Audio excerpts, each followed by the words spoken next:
You're quite right. Sooner rather than later. You're quite right. There's a history of Right. wars with them. I'm not really interjecting too much.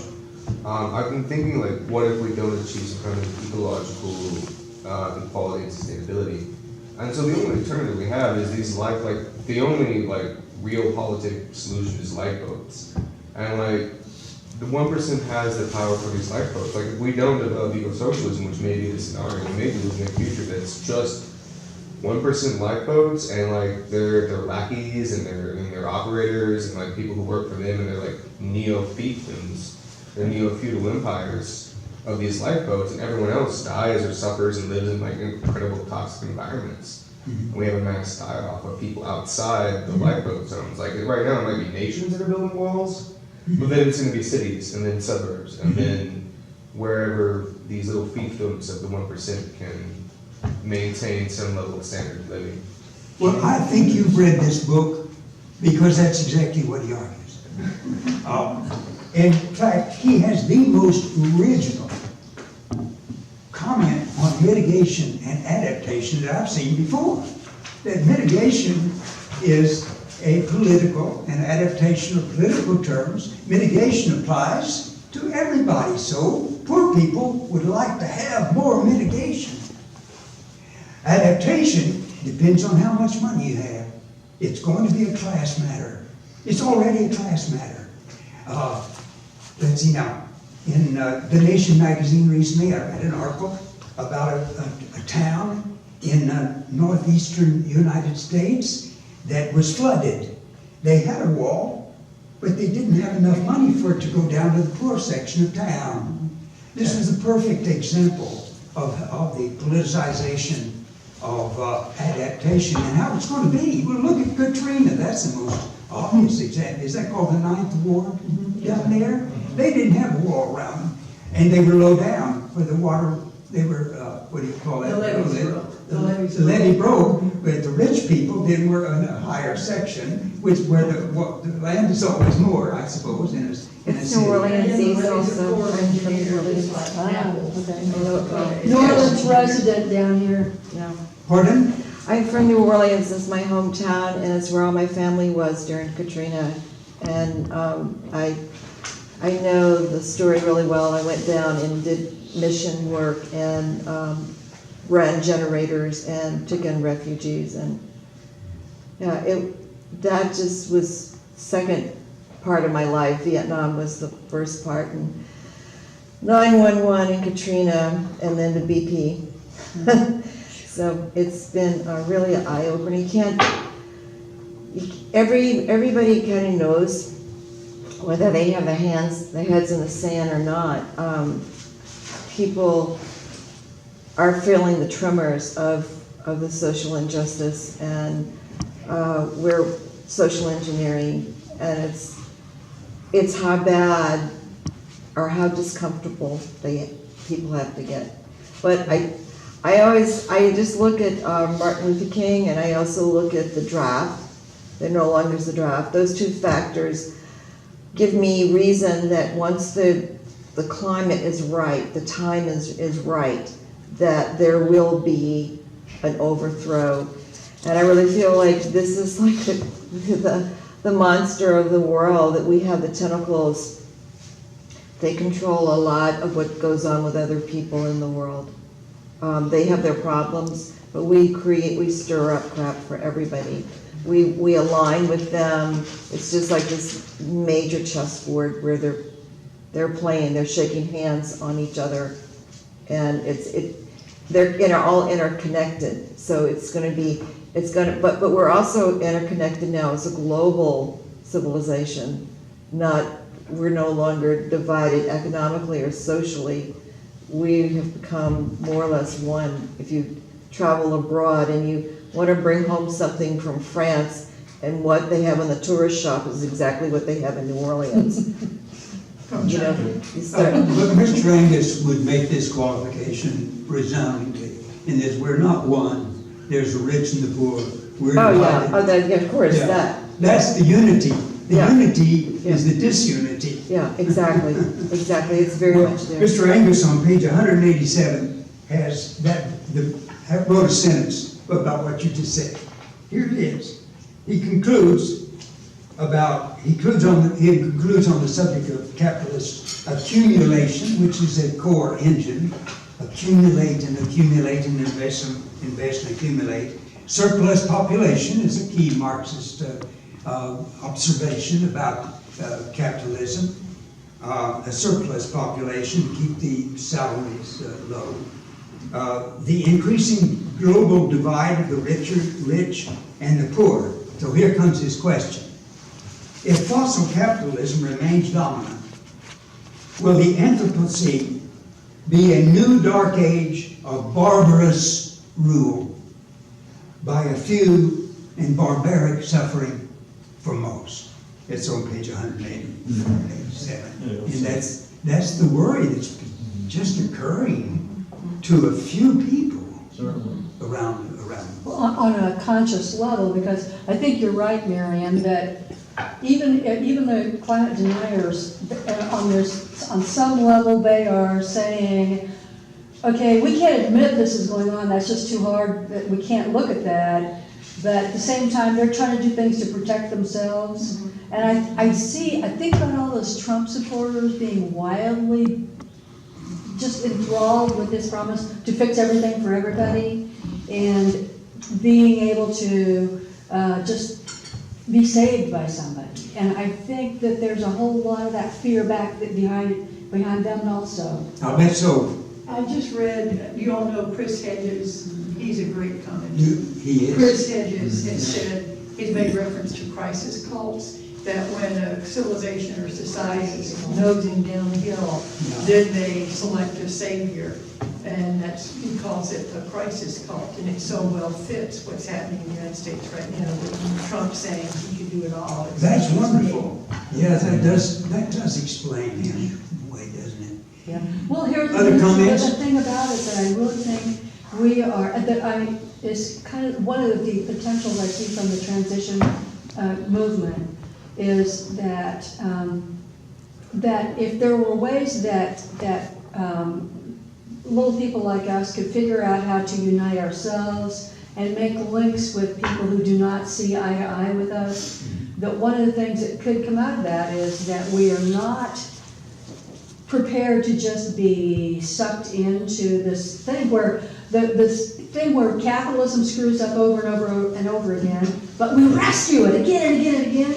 And in the event that we were prepared to say, you guys can just go to hell, and we just take care of our communities and our families and the region that we live in, and we are prepared to do that across the board, across the country, then that 1% can just die.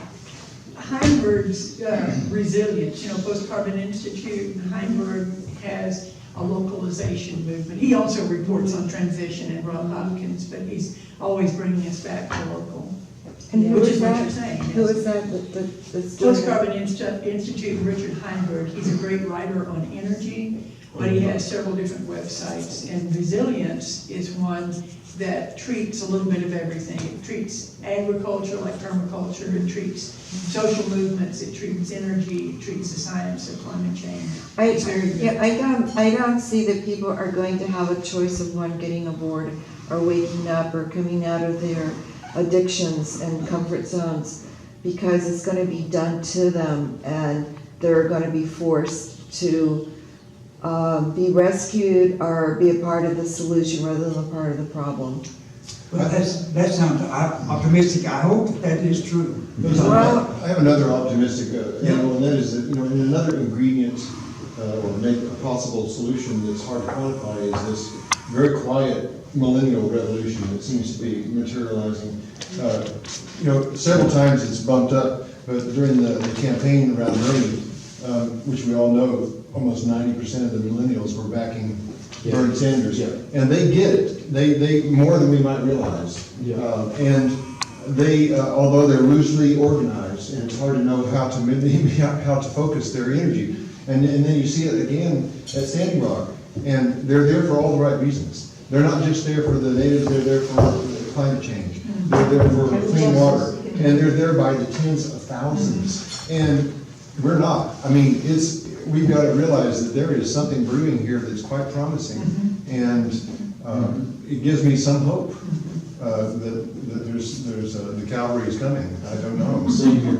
Same Sir. here. On that note, and about the book, not that book, but the Ian Ingus book, he says that there's corridors of power, basically, that alienate and keep the democratic potential of climate change from occurring, right? But we have these different corridors. We can invent, or we already have, alternative corridors. Like there is a zone or a space, a social space, where we have corridors of power, like this. Like, these corridors exist.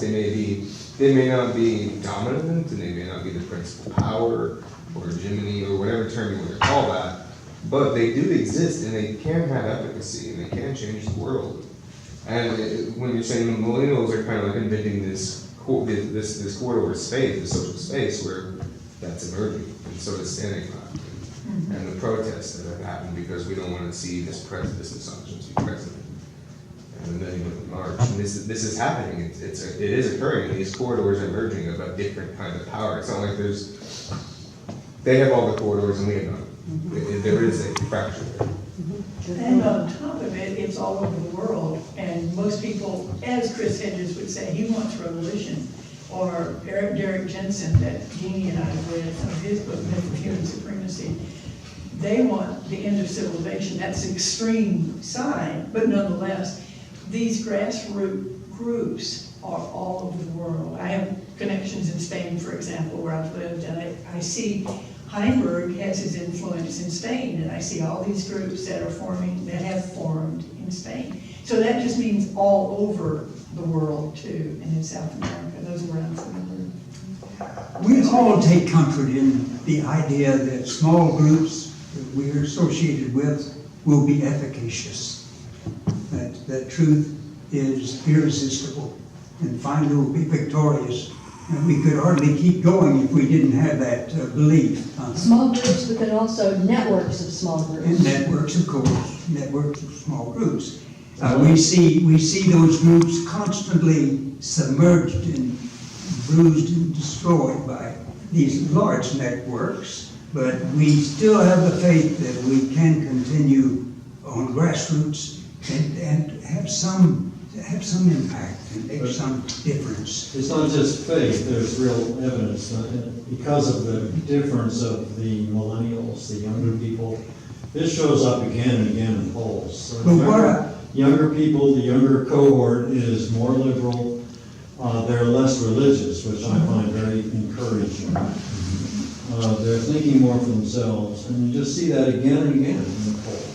But what I was referring to, that he mentions as one example, is we're going to have to rescue all the coastal cities. We're talking about trillions of dollars. And this is not a local matter, it's not a regional matter, and we needn't fool ourselves that it is. We're up against something that has 1% of the wealth, and that's what's going to control such things. So that's why we're looking, the people who go to fight the symptoms are looking and taking comfort in tremendous expressions of popular power. And he supports this. Mr. Angus, where is he? Mr. Angus supports this. You've read the pages in his book where he says, look, we're talking about a popular movement here. We don't have any money. We don't have wealth.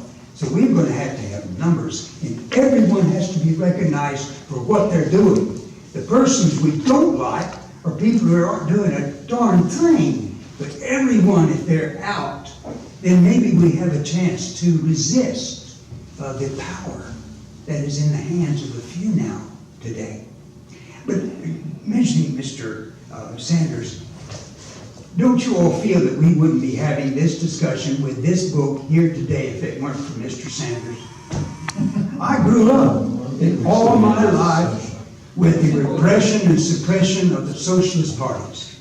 I not only saw the ideas of socialism eradicated from the country, but and the Democratic Party, a feeble remnant of socialism, decline and decline and decline. I watched it just dissolve to nothing. But Mr. Sanders came out and said, I'm a socialist and won elections. So I had to, my pessimism, I think, was overblown. I had to perk up and feel that with the right kind of man, then we might be able to develop a mass movement. Do you all feel that? The right Are kind we of all man. burning eyes here? Better yet, the right kind of woman. Elizabeth Warren. Exactly. Always say that, Gene. Yes, ma'am. This is kind of like, I didn't interject 5 minutes ago, but when you said to get to the root rather than the symptoms, there's an author, Micaiah White, and she wrote on the Wall Street situation, but to me it's like,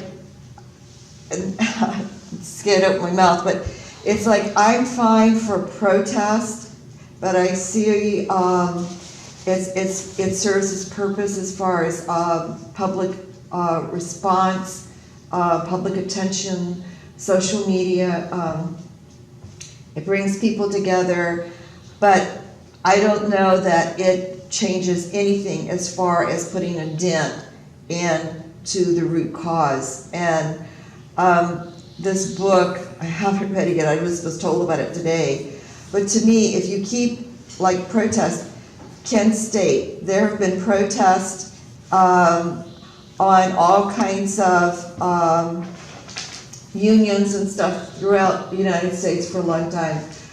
I'm wondering at this point, if you keep doing the same things over and over and you get the same results, if you're not crazy. I really feel like we need a different approach, like boycotting a petroleum product, where you can take something like that's endangered to the environment, anyway, like styrofoam cups. Some product that's made from a petroleum company that can cause a financial ripple where everybody trickle down, it's affected. If that wouldn't, and if enough money and enough products were targeted and boycotted, if that wouldn't have a better effect. I'm looking for a key to get to the root of somebody that has all the weapons, all the power, all the money.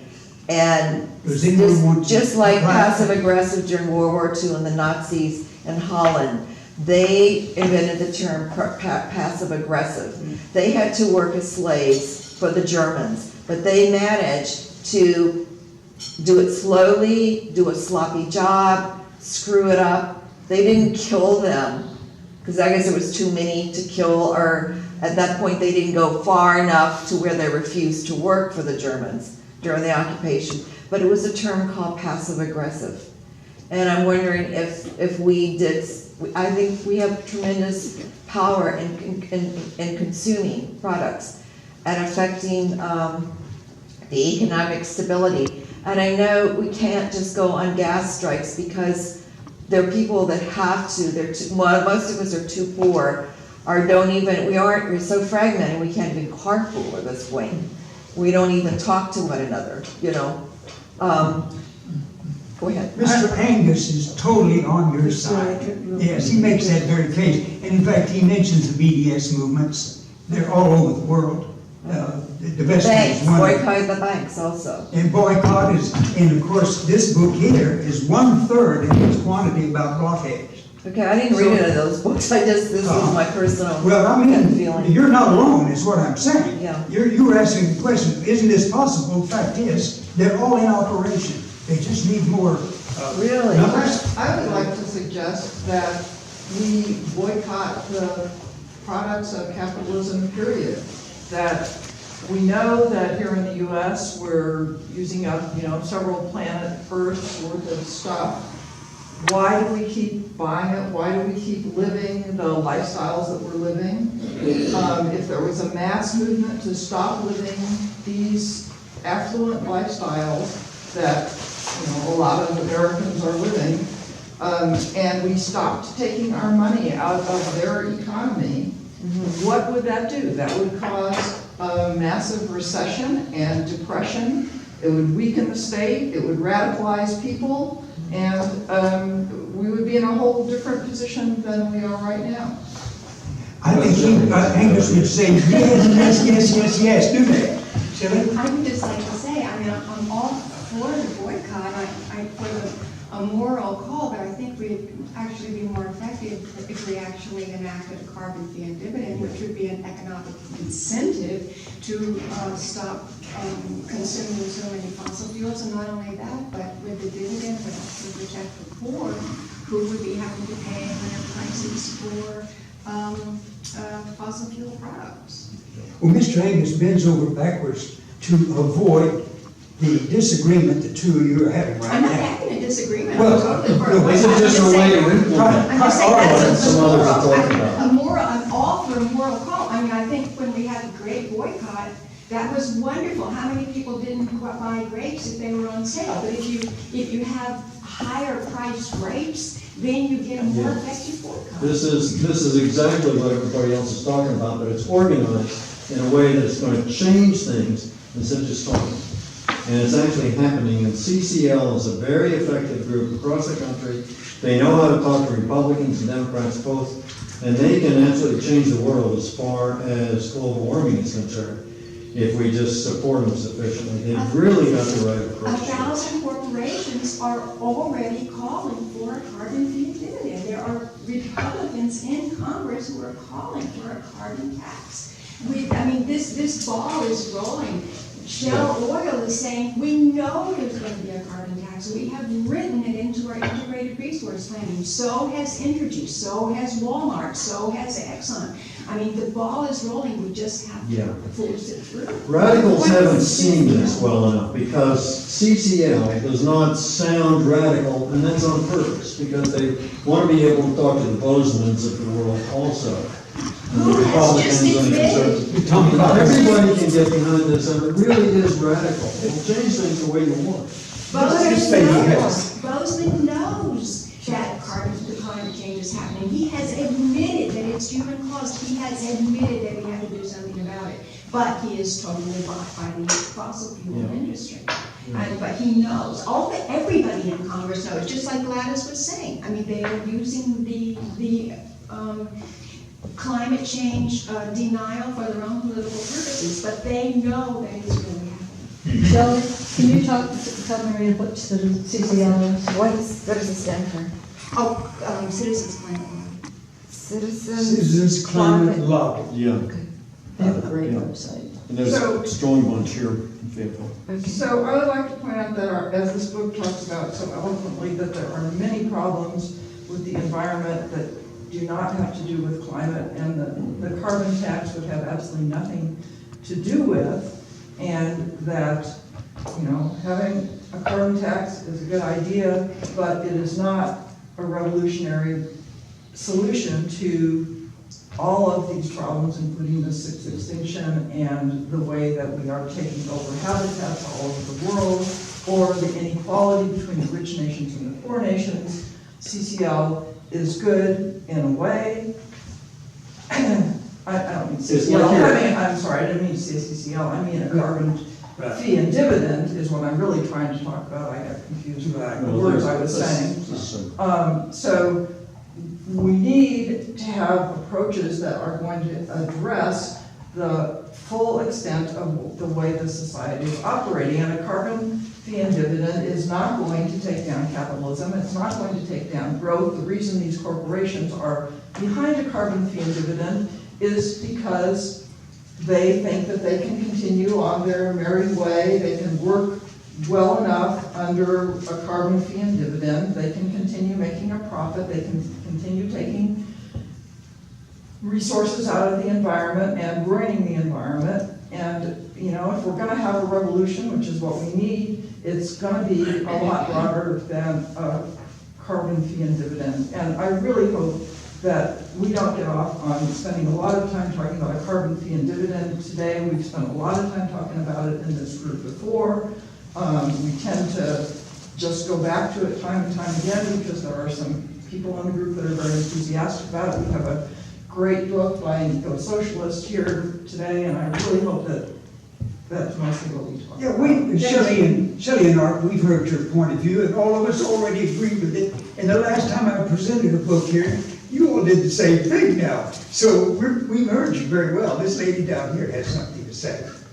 Did you? I mean, about boycott and whatever divestment. You see, Bill McKibben's national organization is about boycott and divestment. Bill, what? Bill McKibben. McKibben. M-C-K-I-B-B-E-N. And he's marvelous, don't you all admire him? I And so there's $350 is the name of his wonderful Yeah, organization. those are the two big Now, ones.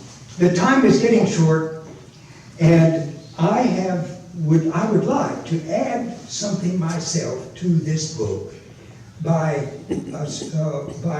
discussing for a few minutes the nature of capitalism in such a way that it doesn't seem to be so forbidding and impossible to cope with. That is, to simply analyze it, break it into its parts, and see how then we might get at the roots of capitalism by getting at its parts, its constituents. May I do that for a few minutes? And I sent you this in the mail.